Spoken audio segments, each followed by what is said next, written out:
सर्वप्रथम एक भजन हो जाए, उसके बाद में फिर आप लोगों के प्रश्नों का समाधान किया जाए।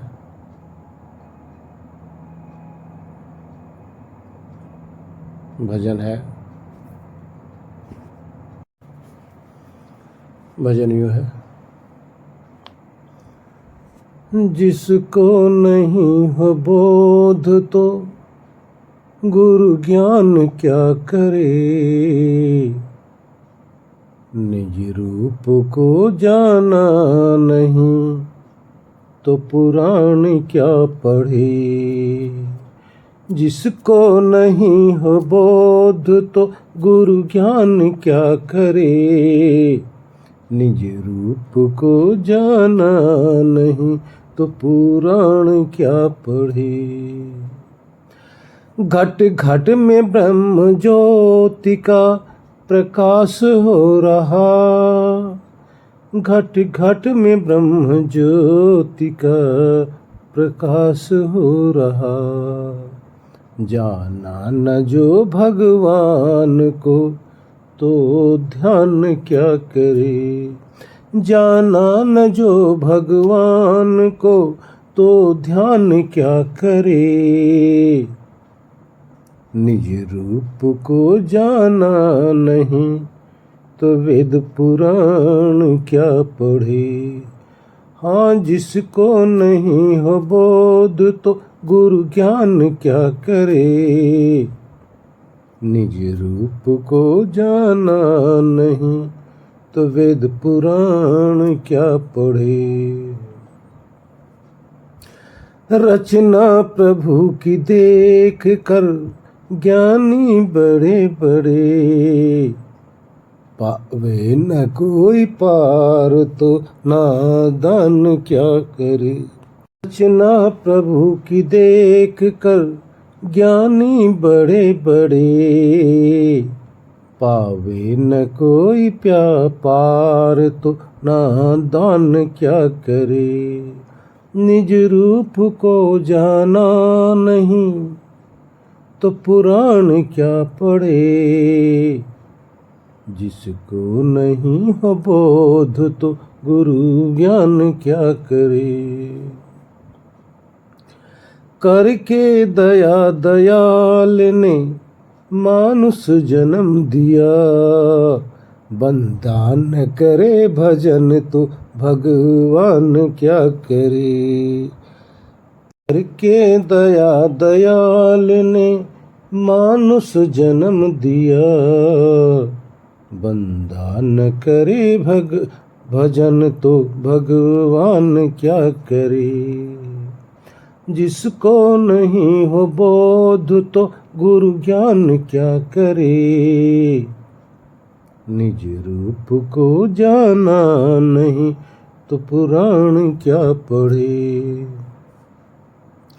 सब जीव जंतुओं से जिसे है नहीं दया, सब जीव जंतुओं पर जिसे है नहीं दया, तो व्रत नेम पुण्य दान क्या करे। सब जीव जंतुओं पर जिसे है नहीं दया, तो व्रत नेम पुण्य और दान क्या करे। जिसको नहीं हो बोध तो गुरु ज्ञान क्या करे। निज रूप को जाना नहीं तो पुराण क्या करे। जिसको नहीं हो बोध तो गुरु ज्ञान क्या करे। गुरु ज्ञान क्या करे। आज का प्रश्न,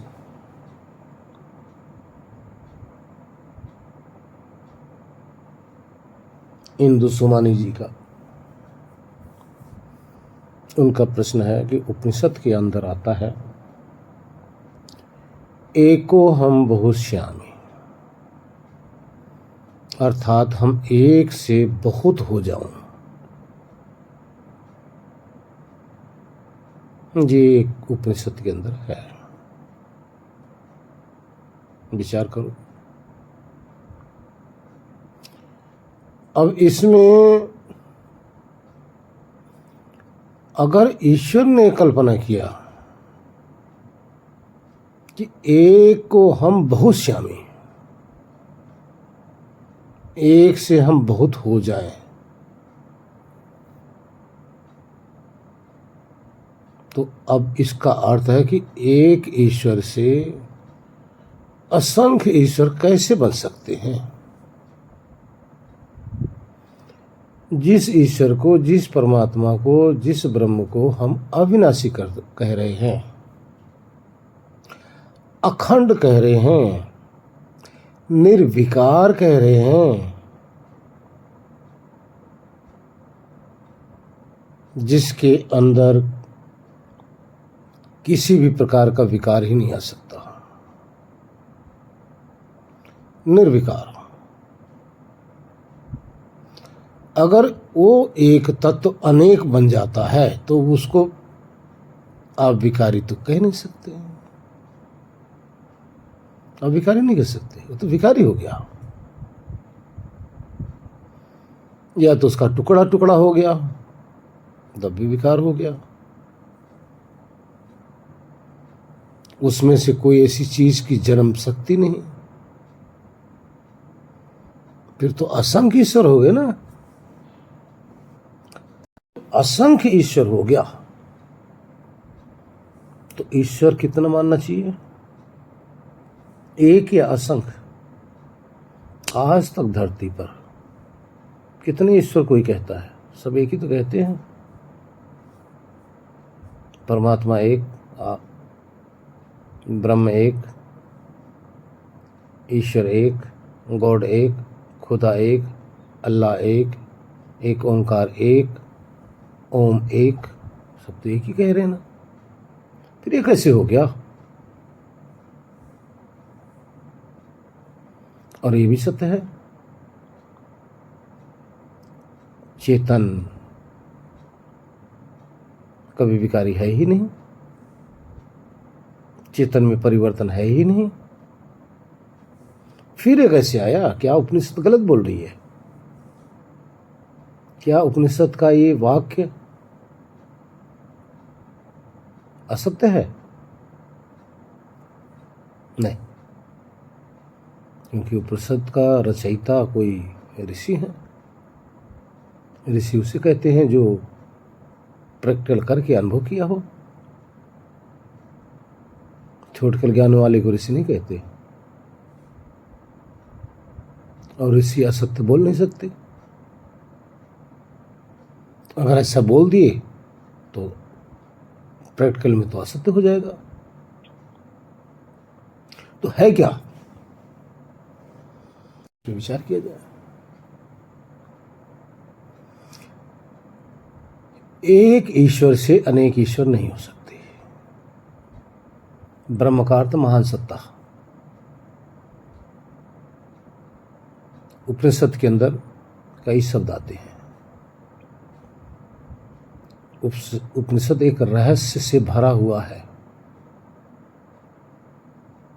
साधारण आदमी भटक जाते हैं उपनिषद को पढ़कर, क्योंकि उपनिषद कैसे हमें समझाता है? उपनिषद का अर्थ होता है निश्चित का अर्थ बिल्कुल नजदीक बैठना। किसके नजदीक? ईश्वर के। तो वो हमें ये समझाते हैं पहले इस शरीर के अंदर इस आत्मसत्ता, जिसको जीवात्मा कह सकते हो, जीव कह सकते हो, जो मर्जी कहो, इससे कोई फर्क नहीं पड़ता। इस शरीर में जो महान सत्ता है उसको भी ब्रह्म कहते हैं। इस शरीर में जो महान सत्ता है उसको भी आत्मा कहते हैं। लेकिन जो ब्रह्मांड में महान सत्ता है उसको भी ब्रह्म कहते हैं। जो ब्रह्मांड में महान सत्ता है उसको भी आत्मा कहते हैं। उपनिषद का तात्पर्य सिर्फ इतना ही होता है कि जो इस शरीर के अंदर हो रहा है सेम उसी तरह से पूरे संसार के अंदर, ब्रह्मांड के अंदर हो रहा है। जैसे एक चेतन इस शरीर के अंदर रहकर पूरे शरीर को कंट्रोल करता है, वैसे एक ही चेतन पूरे ब्रह्मांड में रहकर पूरे ब्रह्मांड को कंट्रोल करता है। तो इसका क्या अर्थ है कि क्या दोनों एक ही है? नहीं, वहां एक समानता दिखाया गया है। उपनिषद एक समानता दिखाती है। किससे? ब्रह्मांड की महान सत्ता और शरीर के अंदर की महान सत्ता, दोनों की समानता दिखाई गई है सभी उपनिषदों के अंदर। जो 11 उपनिषद हैं यही सत्य है, बाकी तो सब काल्पनिक हैं। बाकी सब काल्पनिक है, यथार्थ नहीं है, क्योंकि प्रैक्टिकल में आता ही नहीं। तो अब देखिए कैसे समानता दिखाते हैं। उपनिषद के ऋषियों का ये कहना है कि जिस तरह से आप इस शरीर में रहते हो ना, किसी को दिखाई नहीं देते हो, कोई आपको देख नहीं सकता, लेकिन पांचों कर्म इंद्रिय, पांचों ज्ञान इंद्रिय, हमारे अंतःकरण, मन, बुद्धि, अहंकार आदि, और 5 भौतिक तत्व के जो शरीर है, इसके अंदर जो प्राण है,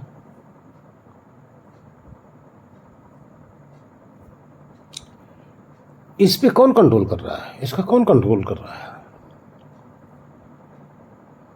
तो उपनिषद का तात्पर्य होता है इस समस्त इंद्रियों का कंट्रोल करता आप हैं। आप हैं, आपके अंदर शक्ति है। आप ही हो शक्ति हो जो अपने इंद्रियों को कंट्रोल कर सकती हो, जहां चाहो वहां लगा सकती हो, जहां चाहो शरीर को ले जा सकते हो, जो चाहो हाथ से कर सकते हो, जो चाहो मन से आप सोच सकते हो, जो चाहो बुद्धि से आप ज्ञान कर सकते हो। यानी इनके सबके द्वारा आपकी जो भी जिज्ञासा है आप कर सकते हो। ये सब आपके अधीन है, ये स्वतंत्र नहीं है। लेकिन आप स्वतंत्र हो, तो स्वतंत्र हैं, ये स्वतंत्र नहीं है। ये आपके लिए हैं, लेकिन आप इनके लिए नहीं हो।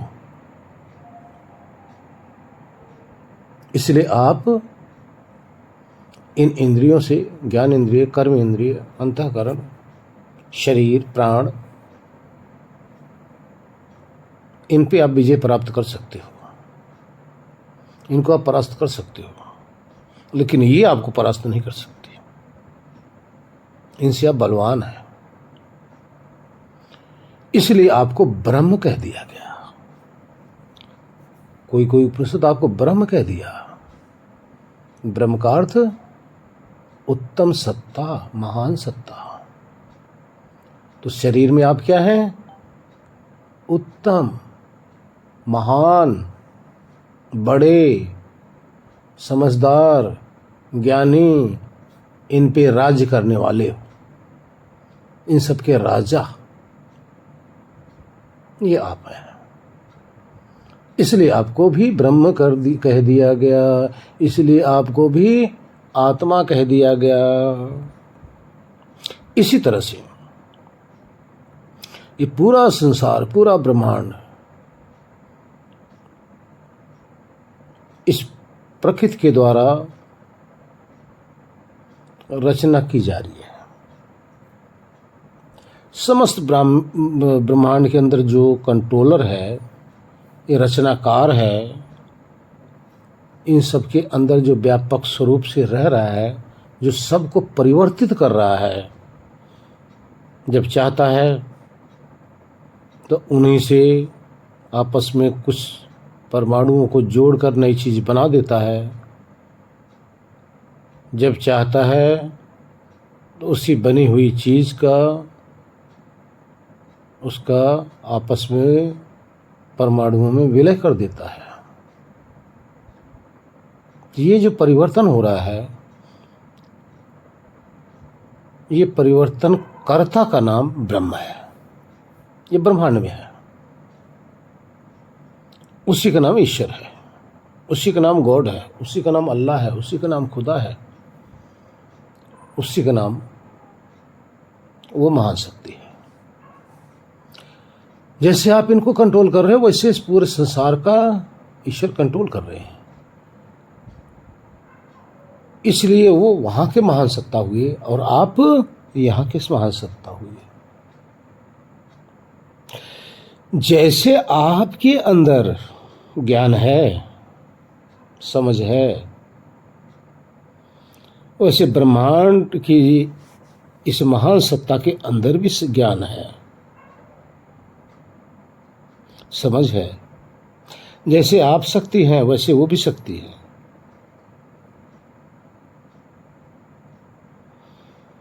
आप इस शरीर के द्वारा जितना सामर्थ्य है उतना ही कार्य कर सकते हो। बाहर के कार्य शरीर से परे का आप नहीं कर सकते हो। लेकिन शरीर जहाँ से टच हो सकती है किसी चीज़ से, तो वहाँ भी आपका कार्य दिखने लग जाता है। जैसे अब आप देख लो, कोई वस्तु पड़ी है, जैसे लाठी पड़ी है, बांस पड़ा है, गठरियाँ पड़ी है, कपड़े पड़े हैं, कोई भी चीज़ सामने पड़ा है, वो पड़ा ही रहेगा, पड़ा रहेगा। उसमें अपने आप उठ के भागने का, उठ के चलने का सामर्थ्य नहीं है, क्योंकि उसी को तो निर्जीव कहते हैं। लेकिन आपके शरीर के संपर्क में आते अगर आप चाहो, बांस पड़ा है, लाठी पड़ी है, कपड़ा पड़ा है, आप चाहो तो हाथ के संपर्क में जब वो आएगा तो आप उसको उठाओगे तो उठ जाएगा। ध्यान रहे, किसकी शक्ति के द्वारा? आपकी शक्ति के द्वारा। किसके संपर्क में आने से? आपके संपर्क में आने से उसमें ये परिवर्तन हुआ, उठने लगी, चलने लगी, फिरने लगी, कुछ भी चीज़। एनीवे, ये नहीं कह रहा हूं कि एक ही चीज़। तो वो आप कि इतने संपर्क में आएगा तो आप इस शरीर के सामर्थ्य के अनुसार उस पदार्थ को आप उठा के फेंक भी सकते हो, यहाँ से लेके दूसरी जगह रख भी सकते हो, उसको चला भी सकते हो, अपने सर पे रख कर गठरी कहीं भी ले जा सकते हो। लेकिन कौन कर रहा है ये? आप आत्मा हो। लेकिन वो जो गठरी पड़ी हुई है, वो पदार्थ पड़ा हुआ, बांस पड़ा है, लठ पड़ी है, वो सब जड़ है। लेकिन वो कैसे चलने लगी? चेतन के सानिध्य में आकर तब चलने लगी, स्वतः नहीं चल रही। ध्यान रखना, आपके संपर्क में आके और आपके कारण से चल रही है, अपने कारण से नहीं चल रही है। इसी तरह से समस्त संसार का समस्त पदार्थ स्वतः ही नहीं चल रहे, ईश्वर के संपर्क में आने के कारण से सब चल रहे हैं। जो हवा आप देखो ना, ऊर्ध्वगमन से चल रही है, अपने आप नहीं चल रही है। ये ईश्वर के सामर्थ्य के द्वारा चल रही है। बारिश स्वतः नहीं होती, ये ईश्वर के सामर्थ्य के द्वारा ही चल रही है। कहने का तात्पर्य, जितनी भी संसार में क्रियाएं हो रही हैं, जितनी भी रचनाएं हो रही हैं, जितना भी हो रहा है, ये ईश्वर के सामर्थ्य से चल रहा है। ईशावास्य उपनिषद में भी यही बताया कि ये जो संसार के अंदर जो गति दिख रही ना,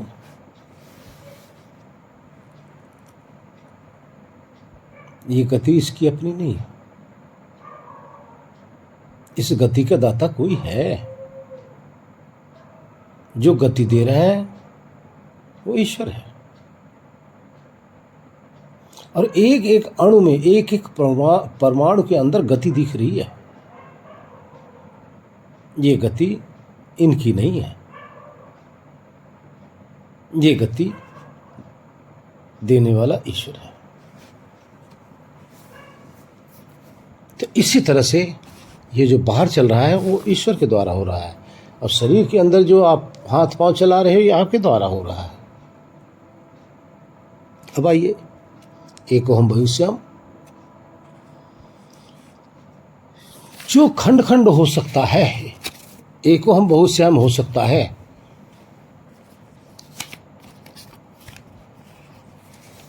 वो चेतन तो हो ही नहीं सकता। लेकिन यहां पर जो उपनिषद का जो रचनाकार है, कल्पना किया है। कल्पना किया है किसके लिए? प्रकृति के लिए किया है भाई, जड़ पदार्थ के लिए किया है। एक कल्पना एक गौड़ रूप से है, यथार्थ रूप से नहीं है। और प्रकृति के अंदर जिज्ञासा होती नहीं कि हम एक से अनेक हो जाएं।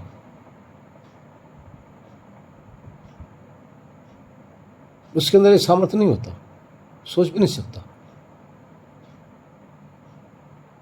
यहां ईश्वर ने उस एक प्रकृति से अनेक कर दिया। प्रकृति क्या है? न्यूट्रॉन, प्रोटॉन, इलेक्ट्रॉन, सतरजतम, तीनों की साम्य अवस्था को प्रकृति कहते हैं। जब इन्हीं का जब मिश्रण होने लगा, एक से अनेक, अनेक से अनेक, अनेक से अनेक, तरह तरह की चीजें बनने लगी। यानी इस प्रकृति का ही सारा समस्त संसार, समस्त सृष्टि विस्तार है। उसी का से सारा सृष्टि बन रही है। लेकिन आत्मा से आत्मा नहीं जन्म ले रहा है। आत्मा जितना है उतना ही है, अनेक नहीं हो सकता। ईश्वर एक है, एक ही रहेगा। लेकिन प्रकृति एक है। उस एक प्रकृति से असंख्य रूप आपको जो दिख रहा है, उस प्रकृति का विकार है। यह प्रकृति के लिए कहा गया है, ना कि चेतन ब्रह्म के लिए या चेतन ईश्वर के लिए कहा गया है। इसका अर्थ हुआ कि ईश्वर ने कल्पना किया, ईश्वर ने जिज्ञासा किया कि इस प्रकृति से, एक प्रकृति से अनेक इसको कर दूं। अब इसके कारण से पूरा संसार का विस्तार हुआ। तब हमारे सामने जितने भी सब चीजें हैं सब प्रकट हुई हैं। ये जो दिखाई दे रहा है आज भी वही क्रिया हो रही है। यही नहीं कि तभी होती थी, नहीं। सृष्टि के आदि में तो मूल रूप में प्रकृति थी ही। मूल रूप का अर्थ क्रिया किसी भी प्रकार की कुछ नहीं थी। ना कोई रूपवान पदार्थ था, ना कोई स्थूल था, ना कोई सूक्ष्म था, ना कुछ भी नहीं था। ना जल थी, ना हवा था, ना पानी, मतलब मिट्टी थी, ना अग्नि थी, कुछ भी नहीं, कुछ भी नहीं। क्यों नहीं था? कि प्रकृति अपने मूल रूप में थी। प्रकृति जब अपने मूल रूप में होगी तो ये सब कहां होगा? उसी के मिश्रण जब होने लगा, ये तरह तरह की चीज आपके सामने जो आज दिखाई दे रही है, ऐसे शुरू में भी होने लग गई। उस समय प्रलय अवस्था थी, आज सृष्टि चल रही है। अभी भी देखो, हर क्षण प्रलय हो रहा है और हर क्षण पदार्थ बन भी रहे हैं।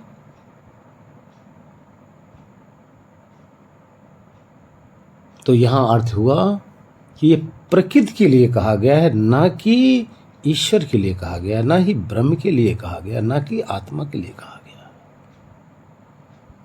प्रकृति एक है, उस प्रकृति से अनेक जो परिवर्तन दिख रहा है ये है।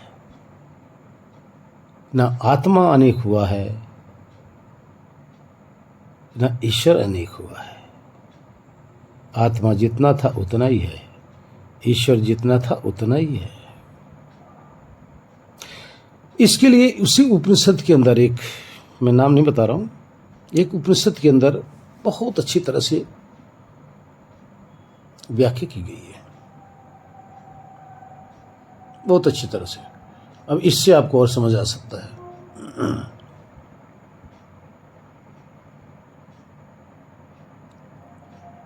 ये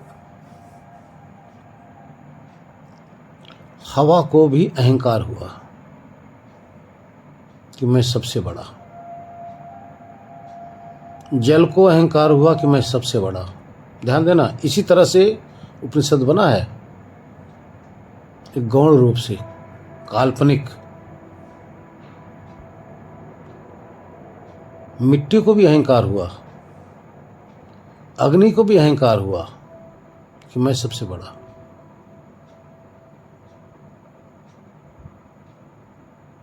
जब जल को अहंकार हुआ तो परमात्मा प्रकट हुई। तेरे में क्या शक्ति है? कह रहे हैं मैं सबको गीला कर सकता हूं। परमात्मा ने एक तिनका रख दिया, गीला कर,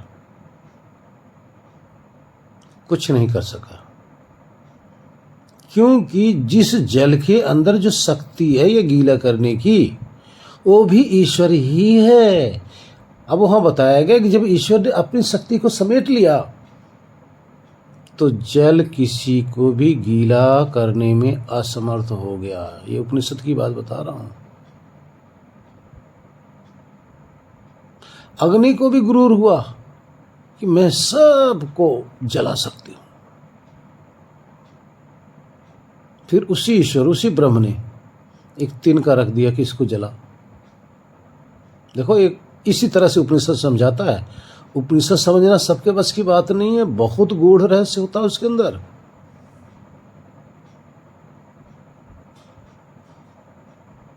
ईश्वर ने वो तिनका रख दिया, अग्नि से कह रहे हैं कि जला, और ईश्वर ने अपनी शक्ति समेट लिया। अपनी शक्ति समेटने के बाद में उसके अंदर वो शक्ति रह ही नहीं गई जिससे वो जला सके। वो तेज उसमें रह ही नहीं गया, क्योंकि जो तेज अग्नि में दिख रहा था वो अग्नि का नहीं, वो तो ईश्वर का तेज है भाई, वो ब्रह्म का तेज है। लेकिन अग्नि को अहंकार हो गया कि मेरा तेज है, जल को अहंकार हो गया कि मेरा है ये स्वभाव। नहीं, इसी तरह से वायु को भी अहंकार हो गया कि मैं जिसको चाहूं उड़ा सकती हूं। परमात्मा ने प्रश्न किया, क्या कर सकते हो? मैं सब कुछ जो भी धरती पे है सबको उड़ा सकती हूं। परमात्मा बोले अच्छा। एक तिनका रख दिया और अपने तेज को समेट लिया उस वायु में से। कह रहे हैं अब उड़ा इसको, इस तिनके को। वायु ने पूरा कोशिश कर लिया, कुछ नहीं कर सका, क्योंकि वायु के अंदर जो तेज है, जो शक्ति है, वो वायु की नहीं है, वो ईश्वर की है। ईश्वर के तेज से, ईश्वर की शक्ति से वायु भी शक्तिमान हो रहा है, और ईश्वर के तेज से अग्नि भी तेजवान हो रही है। सब कुछ ईश्वर की शक्ति से ही हो रहा है। ये उपनिषद की ही बात बता रहा हूं। अब इंद्रियों, अब देखिए, ये तो बाहर समझाया, मैं शॉर्टकट में जा रहा हूं, बहुत लंबा हो जाएगा जी, बहुत। इसी तरह से इंद्रियों का अहंकार हो गया। अब वहां ईश्वर को दिखा दिए, अब यहां आत्मा को दिखाते हैं। शरीर के अंदर आपको, आत्मा मीन्स आपको दिखा रहे हैं। इंद्रियों का अहंकार हो गया कि हम तो कुछ भी कर सकते हैं। पांव से आत्मा प्रश्न करता है, आप ही अपने पांव से प्रश्न करो कि तुम्हारे अंदर कितनी क्षमता है। पाँव कहने लग जाए कि हम जहाँ चाहें इस शरीर को उठा के लेके जा सकते हैं। अब आप यहाँ से परीक्षा कीजिए, क्या आप पे लागू होता है कि नहीं। अब यहाँ आप ब्रह्म हैं, यहाँ आप आत्मा हैं, यहाँ आप महान हैं। पाँव को गुरूर हुआ कि मेरे कारण से शरीर चल रही है। अब आत्मा ने अपनी शक्ति समेट लिया, अपनी शक्ति, जो पाँव को शक्ति दे रहा है। अब आप अपनी शक्ति समेट लोगे तब ये पाँव इस शरीर को ले जा सकता कहीं। इस तरह से जब आपने अपनी शक्ति, आत्मा ने अपनी शक्ति समेट लिया, ये पाँव चलने फिरने में असमर्थ हुआ। इसी तरह से आपके हाथ को अहंकार हुआ कि मैं तो कुछ भी कर सकता हूं, कोई भी चीज इधर से उधर कर सकता हूं। अब आप अपना सामर्थ्य जरा समेट लीजिए। आपका हाथ, आपका पांव जड़ जैसे पड़ा रहेगा, हिल नहीं सकता, क्योंकि इसको हिलाने वाले आप ही तो हो। लेकिन गुरूर हाथ पांव को हो रहा है। देखो, यहाँ एक समझाने का तरीका होता है उपनिषद में, बहुत अच्छी तरह से समझाते हैं, लेकिन समझने वाला बिरला ही होता है। उपनिषद बहुत बड़ा रहस्य है। इसी तरह से आपके ज्ञानेंद्रियों की, एक एक ज्ञानेंद्रियों को अहंकार होने लगा कि इंद्रियों में ये नासिका कह रही कि मैं बड़ी, जिह्वा कह रही कि मैं बड़ी, त्वचा कह रही कि मैं बड़ी, सारे कहने लगे। इसी तरह से पाँव प्राण के लिए कहा गया, मैं शॉर्टकट मारता हूँ, इसीलिए प्राण के लिए कहा गया। सब आपस में होड़ लगाए बैठे। अब अंतःकरण में आ जाइए, हैं जी, अंतःकरण में आ जाइए, अंदर की तरफ। इसी तरह से मन कह रहा है कि मैं बड़ा, अहंकार कह रहा है मैं बड़ा, बुद्धि कह रही कि मैं बड़ा।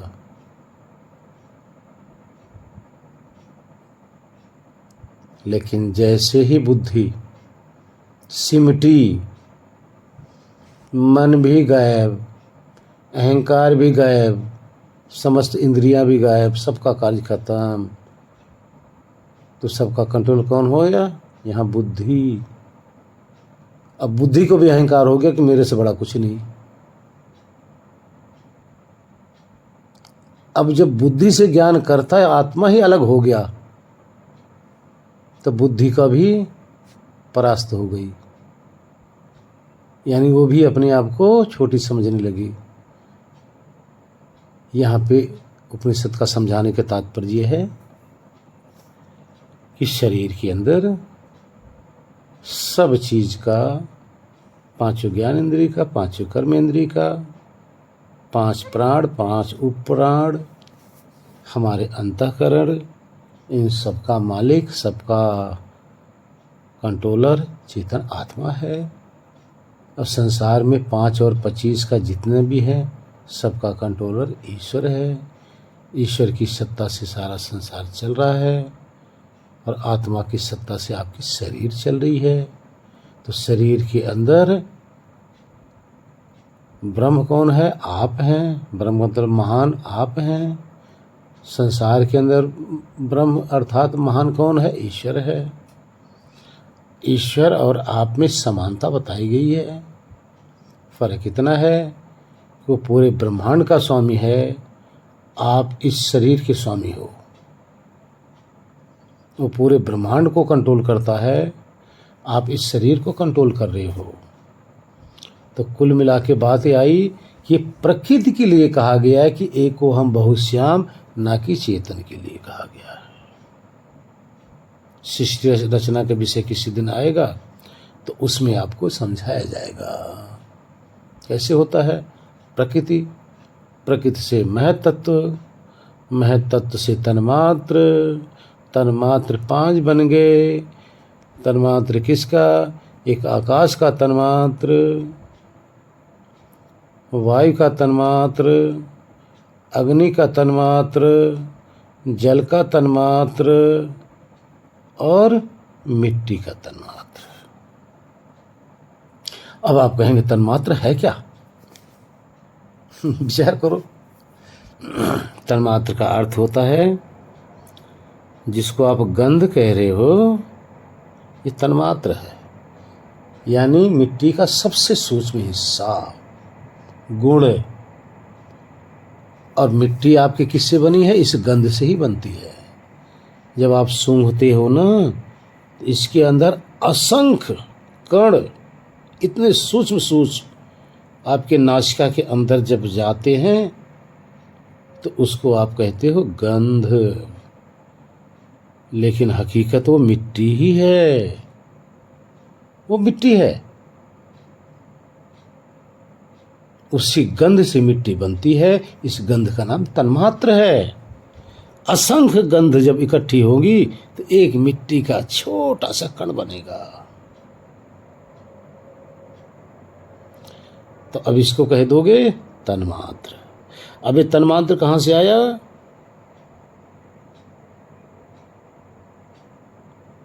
महत तत्व से। ठीक है, महत तत्व से बना। और महत तत्व किससे बना? प्रकृति से बना। अब ये है एक से अनेक, ध्यान रखना इंदु जी, ये है एक से अनेक हो रहा है। वही जो मूल में जो प्रकृति थी, उसी से एक से असंख्य हुए चले जा रहे हैं। और यहां कौन कर रहा है इसको? ये ईश्वर के द्वारा हो रहा है। यहां आप ये कह सकते हो कि ईश्वर ये कल्पना कर सकते हैं कि इस एक प्रकृति से मैं अनेक कर दूं, लेकिन मैं एक से अनेक हो जाऊं, ऐसा संभव नहीं। एक से अनेक कर दूं, ये संभव है। जब ये इस रूप में जब परिवर्तित होने लगी, तो अब वहां प्रकृति की कल्पना आ सकती है, एक गौण रूप से उसको कह सकते हो। लेकिन परिवर्तन कौन कर रहा है? ये ईश्वर। इस तरह से उपनिषद बहुत बड़े रहस्य हैं भाई, रहस्य छुपा पड़ा है। साधारण बुद्धि के बस की बात नहीं है कि उपनिषद समझ ले। वहीं पे देखो ना, कितने मंत्र लोगों ने वहीं से लिया और फिर अपनी अपनी कल्पना करके अपना विचार रख दिया, अपनी छाप लगा दिया कि मैंने ये बनाया। लेकिन है उपनिषद का, ऋषियों का ही है। इस तरह से आज का विषय यहीं पे समाप्त किया जाए। 11:50 हो गया है रात्रि के। हरिओम। ओम शांति शांति शांति। शरीर के अंदर आप महान हैं तो आपको आत्मा कह दिया गया। संसार के अंदर ईश्वर महान है तो उनको भी आत्मा कह दिया गया। आपको भी आत्मा, उनको भी आत्मा। आपको भी ब्रह्म, उनको भी ब्रह्म। उनको सारे संसार का मालिक बना दिया गया और आपको शरीर का मालिक बना दिया गया। ध्यान रखना, शक्ति सेम हो दोनों जन। जैसे सोचने की शक्ति आपकी है ना, वैसे ईश्वर की भी है। जैसे समझ आपकी है ना, वैसे ईश्वर की भी है। जैसे इस प्रकृति के पदार्थ को लेकर आप भी तरह तरह के इसमें निर्माण करते हो ना, वैसे परमात्मा भी निर्माण करते हैं। अब आप देख लो ना, गेहूं लेकर उसको चक्की में डाल के आटा बना लेते हो, और आटे से क्या करते हो? उसमें थोड़ा पानी मिलाकर रोटी बना लेते हो, और रोटी को रख देते हो तवा पे। क्या बन जाता है? तब रोटी पक जाती है। और रोटी पक गई तो क्या करते हो? उसके शरीर के अंदर डाल देते हो, और डालकर क्या करते हो? मलमूत्र मल बना देते हो। ये परिवर्तन आप कर रहे हो कि नहीं कर रहे हो? इस परिवर्तनकर्ता को आत्मा कहते हैं, और इसी तरह से परिवर्तन बाहर हो रहा है, उसको परमात्मा कह रहे हैं। लेकिन आप वो नहीं हो और वो आप नहीं हो। ध्यान रखना, ना तो आप वो हो सकते हो कहने का तात्पर्य न तो आप पूरे ब्रह्मांड का कंट्रोल कर सकते हो और न ही परमात्मा आँख से देखता है, कान से सुनता है, त्वचा से स्पर्श करेगा। वो ये काम नहीं करेगा क्योंकि दोनों का फील्ड अलग अलग है भाई। वो सर्वशक्तिमान है, पूरे संसार में उसकी शक्ति काम कर रही है और आप अल्प शक्ति हैं, आपकी शक्ति इस शरीर में काम कर रही है। लेकिन सजाती दोनों हो, दोनों सजाती हो। जैसे आप भी बोल रहे हो, हम भी बोल रहे हैं ना, आप भी सुन रहे हो, हम भी सुन रहे हैं। हमारे आप में क्या हुआ? आप भी चेतन, हम भी चेतन। अगर हम कह दें हम दोनों एक ही हैं, ऐसा संभव है? अगर दोनों एक ही हैं तो एक ही ज्ञान सब में होना चाहिए, फिर अनेकता फिर नहीं होनी चाहिए। ईश्वर व्यापक रूप से है, सर्वत्र है, और हम व्याप्य रूप से हैं, इस शरीर के अंदर हैं। ईश्वर समस्त ब्रह्मांड में उसका प्रसार है और हमारा शरीर के एक भाग में सुई की नोक के 1000वें हिस्से के से भी सूक्ष्म अति अल्प इसी शरीर के अंदर है। लेकिन वो जो व्यापक है, उस जो सुई की नोक के 1000वें बाल के मतलब 1000वें भाग में भी वो ओतप्रोत है और हम वहाँ नहीं हैं। तो ईश्वर में और हमारे में ये भेद है। एक दिन एग्जाम्पल नहीं दिया था आपको, जैसे समुद्र और आप मछली। समुद्र कहाँ है और मछली कह दे मैं समुद्र हूँ, कितनी मूर्खता की पूर्ण बातें होगी। मछली के अहंकार हो जाए कि मैं तो समुद्र ही हूँ।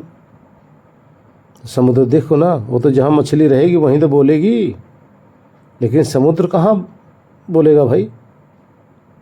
समुद्र तो बहुत दूर तक फैला हुआ है ना। तो समुद्र कह लो ईश्वर को, मछली कह लो अपने आप को। इस तरह से हमारा दोनों का संबंध है। ध्यान रखना, संबंध भी है। इसी का नाम है व्याप और व्यापक संबंध। हमारा और ईश्वर का ये संबंध है, और ये संबंध आज का नहीं, अनादि है, अनादि ही रहेगा। इस तरह से आत्मा और ईश्वर के अंदर ये भेद है, इसको समझा जाए। हरि ओम।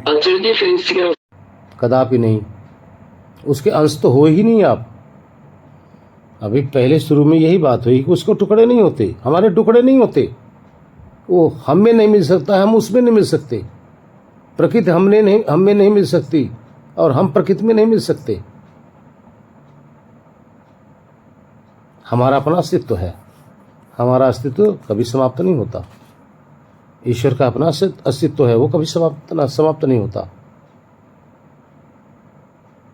दोनों हैं,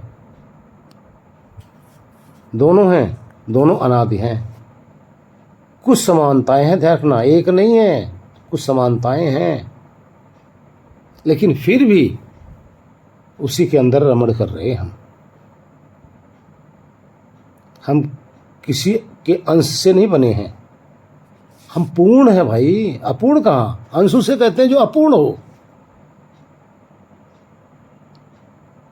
अंश उसे कहेंगे ना जो किसी का हिस्सा ले लिया जाए, काट दिया जाए। अंश का मतलब भाग हुआ ना, टुकड़ा हुआ ना। टुकड़ा उसी का हो जो खंड खंड हो सकता है। जो जिसका टुकड़ा हो ही नहीं सकता उसको आप अंश कैसे कह लोगे? आप अंश नहीं है। हम पूर्ण हैं, अपने में संपूर्ण हैं। अगर अंश हो गए तो हमारा मोक्ष हो ही नहीं सकता। अंश हो गए तो हमारी मुक्ति हो ही नहीं सकती।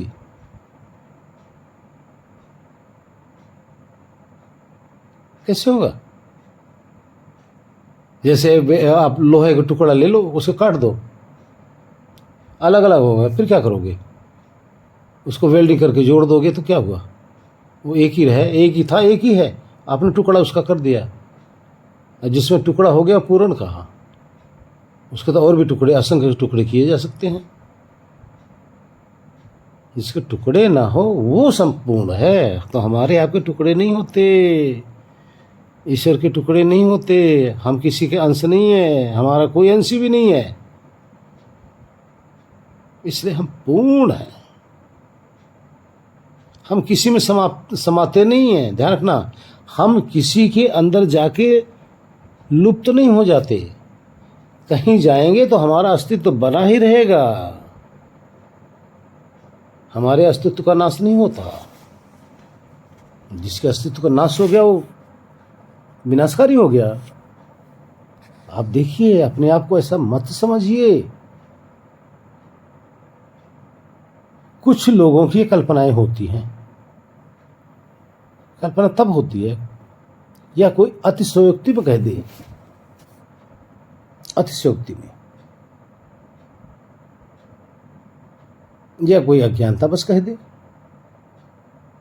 कहीं कहा गया ना, ईश्वर अंश जीव अविनाशी, कहीं कहा गया ना। अब हो गया भ्रम। वो सच ये सच। आप जब पदार्थ से लगाने लग जाएंगे, तत्व से लगाने लग जाएंगे, तो सारे शब्द अपने आप झूठे पड़ जाते हैं। कौन क्या कहा गया, अब वहाँ किसी की कल्पना तो नहीं रह जाती ना, तो पदार्थ रह जाता है। पदार्थ आपके सामने होगा, यही सत्य होगा। हरिओम। एक बात और भी समझ लो, इसमें कदापि भी एक पॉइंट भी, परसेंट की बात बहुत दूर की बात है, एक पॉइंट भी इसमें कल्पना नहीं है, अतिशयोक्ति नहीं है, मन गढ़ंत बातें नहीं है। लेकिन एक चीज और ध्यान रखना, इसमें मनोरंजन भी नहीं है, ये रुचिकर भी नहीं है, भयावह भी नहीं है। ये तो सिर्फ यथार्थ है, और यथार्थ को जान पाना, समझ पाना बहुत कठिन हो जाता है, बहुत कठिन हो जाता है। यहीं पे कल्पना हो ना, बड़ा अच्छा लगेगा, या यहीं पर थोड़ा सा शब्दों की मिठास हो, यानी राग हो, तब भी आपको बहुत अच्छा लगेगा। या किस्सा कहानी इसमें सुना दूं तो आपको लगेगा अच्छा।